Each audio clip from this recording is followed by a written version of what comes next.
லைஃப்பில் நம்புகிற விஷயம் வந்து ஒரு விஷயம் ரொம்ப முக்கியமாக நம்புறது வந்து அன்னன்னைக்கு நாள் நல்லபடியாக போகணும், அன்னன்னைக்கு மிஷனை நல்லபடியாக முடிச்சு சந்தோஷமாக தூங்கினா போதும், அந்த குட்டி குட்டி விஷயங்கள் எல்லாமே சேர்த்து நம்ம போக வேண்டிய இடத்துக்கு நம்மளை கரெக்டாக கூட்டிகிட்டு போகும் அப்படின்ட்டு.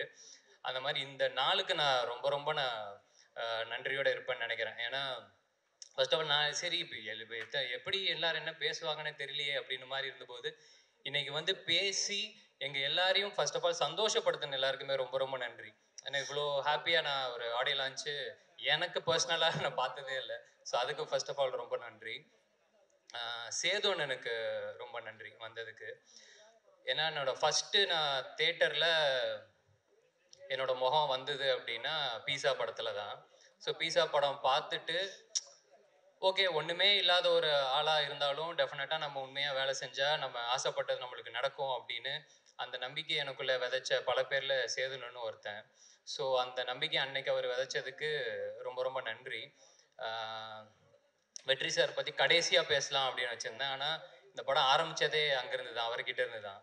அதனால் நான் அங்கேருந்தே ஆரம்பிச்சிடலான்னு பார்க்குறேன். வெற்றி சார் ஆஃபீஸ்லேருந்து ஃபர்ஸ்ட் ஒரு நாள் ஃபோன் வந்துச்சு, கால் பண்ணி கூப்பிட்டாங்க.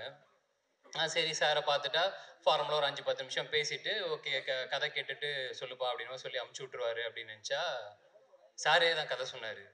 ஒரு ஹோல் க்ரக்ஸ் ஆஃப் த ஸ்டோரியை ஒரு ½ அன் ஹவரில் சொல்லி முடிச்சுட்டு அதுக்கப்புறம் ஒரு 1 மணி நேரம் 1.5 மணி நேரம் பேசியிருப்போம்னு நினைக்கிறேன்.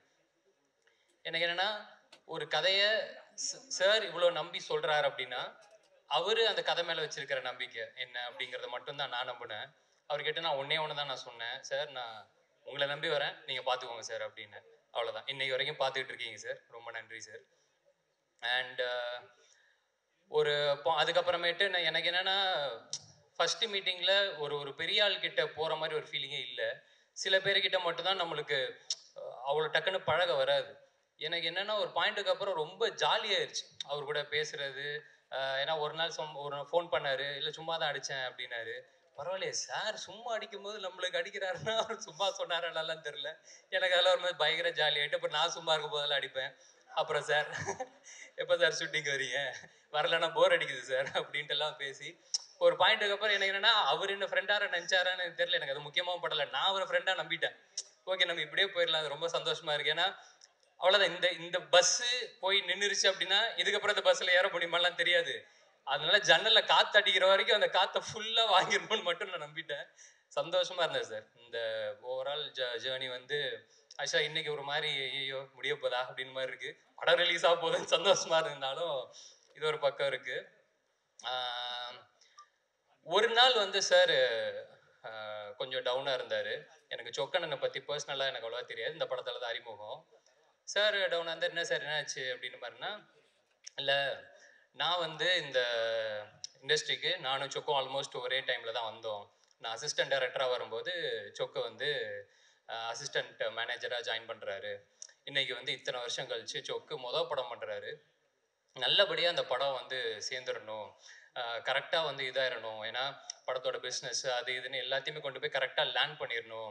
அது எல்லாமே ரொம்ப இதுவாக போயிட்டுருக்குன்னு சொல்லி ரொம்ப குரூஷியலான ஒரு சுச்சுவேஷனில் சொல்லிட்டு இருந்தார். சொல்லி முடிச்சதுக்கப்புறம் என்ன சார் சுச்சுவேஷனை பார்த்தா ஆடுகளத்தோட இன்டர்வல் பிளாக் மாதிரி இருக்குது அப்படின்னு சிரிச்சுட்டு ஆமாம் கொஞ்சம் அந்த மாதிரி தான் இருக்குல்ல அப்படின்னாரு.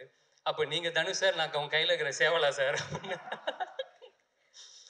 கண்டிப்பாக பார்த்தே அடிச்சிருவோன்னு நம்புகிறேன் சார். அந்த நம்பிக்கையில் இருக்கிறேன், பார்ப்போம். ஆண்ட்ரியா மேம் சேம் அதே தான். ஏன்னா ஃபஸ்ட்டு ஆண்ட்ரியா மேம் கதை கேட்டு தான் அனுப்பியிருக்காங்க சார்கிட்ட. அப்படி இருக்கும்போது அவங்களும் ஒரு கதை கேட்டு ஓகே பண்ணியிருக்காங்க அப்படின்னா எனக்கு மற்ற எல்லாத்தையுமே தாண்டி நான் இன்னும் அந்த மனுஷி படமோ இல்லை பிசாசு 2 நான் பார்க்கல மேம். ஆனால் நிறைய பேர் சொல்லி நான் கேட்டுட்டேன், அதில் எக்ஸ்ட்ரானரியாக பெர்ஃபார்ம் பண்ணியிருக்கீங்க அப்படின்னு. ஸோ எனக்கு என்னென்னா யாரோ ஒருத்தவங்க சொன்னாங்க, சாரி மிஸ் பண்ணிட்டேன்னு நினைக்கிறேன், இது எல்லாமே அதுக்கான ஆரம்ப புள்ளியாக இருக்கும்னு நான் நம்புகிறேன். ஸோ இதுக்கப்புறம் அதெல்லாமே பயங்கரமாக எல்லாமே ஒன்று கூடி வரும்னு நம்புகிறேன்.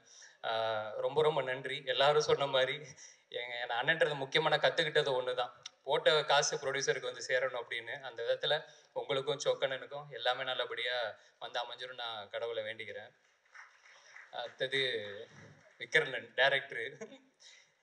இவ்வளோ அவர் நிறைய பேசுவாருன்னு தெரியும், ஆனால் என்னன்னா இன்னைக்கு கரெக்டாக பேசிட்டீங்க. கரெக்டாக பேசிட்டீங்க. நான் இந்த ஸ்டேஜில் பேசுகிறத இது லைவ்லாம் போகுதுன்னு நினைக்கிறேன் யூடியூப்பில், இதை சென்சார்லாம் பண்ண முடியாதடா அப்படின்னு நினச்சின்னு இருந்தேன். சூப்பர்.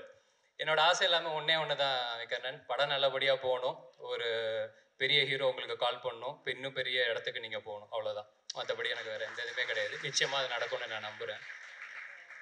ஜிவி ப்ரோ பற்றி எனக்கு சொல்கிறதோட ஒன்று கேட்கணும் அப்படின்னு இருந்தேன். ஒன்றும் இல்லை சார், எனக்கு இந்த ப்ரொமோஷன்ஸ்லாம் போயிட்டு இருக்கும்போது டைம் மேனேஜ்மெண்ட்லாம் எப்படி பண்ணுறீங்கன்னு என்னையவே கேட்டாங்க.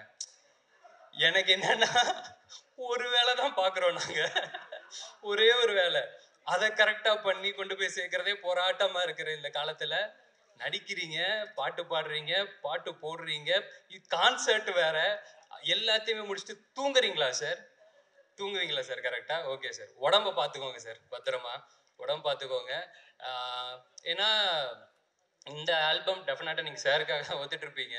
எனக்கு ரொம்ப ரொம்ப நம்மளுக்கு ஒரு ஒரு ஒரு ஒரு சின்ன சின்ன ஆசை இருக்கும்ல சார், வாழ்க்கையில் இதெல்லாம் டிக் அடிச்சிடணும் அப்படின்ட்டு.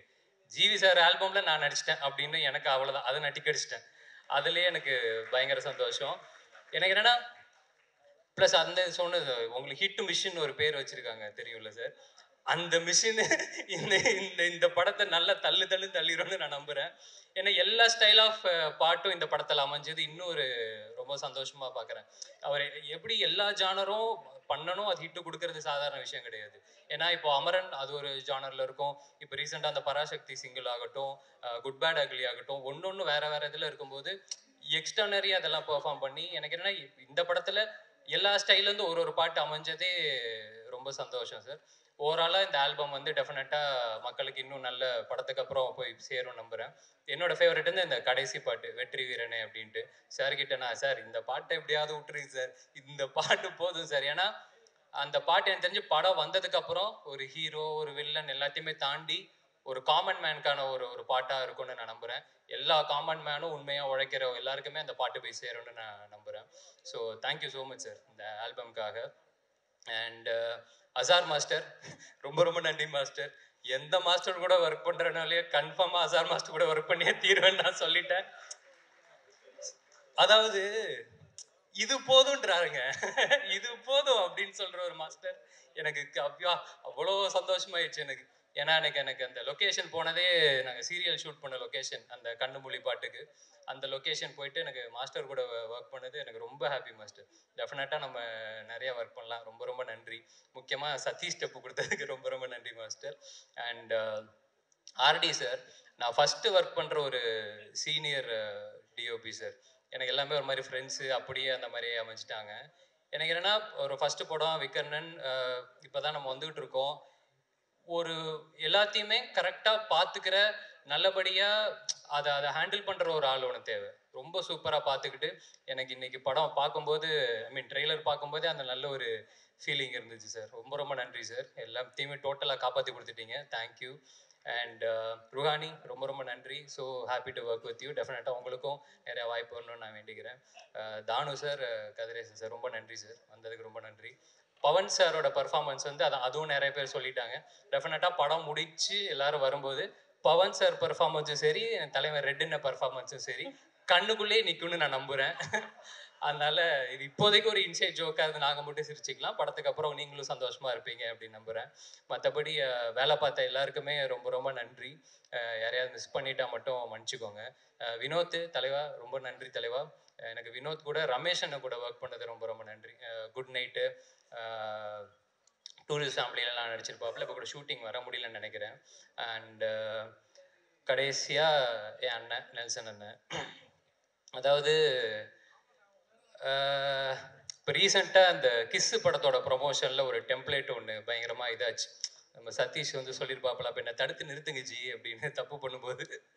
அந்த மாதிரி லைஃப்பில் முக்கியமான டைமில் என்னை தடுத்து நிறுத்தி கரெக்டாக ஆரம்பித்த இடத்துலேருந்து இப்போ வரைக்கும், இப்போ இந்த படத்தை கூட நான் எதுவுமே கேட்கல, ஆனால் கேட்டாலும் சரி கேட்கலாலும் சரி கூடவே இருந்து இப்போ வரைக்கும் பார்த்துக்கிட்டு, தெரில எத்தனை பேருக்கு இது அமையும் அப்படின்னு தெரியல.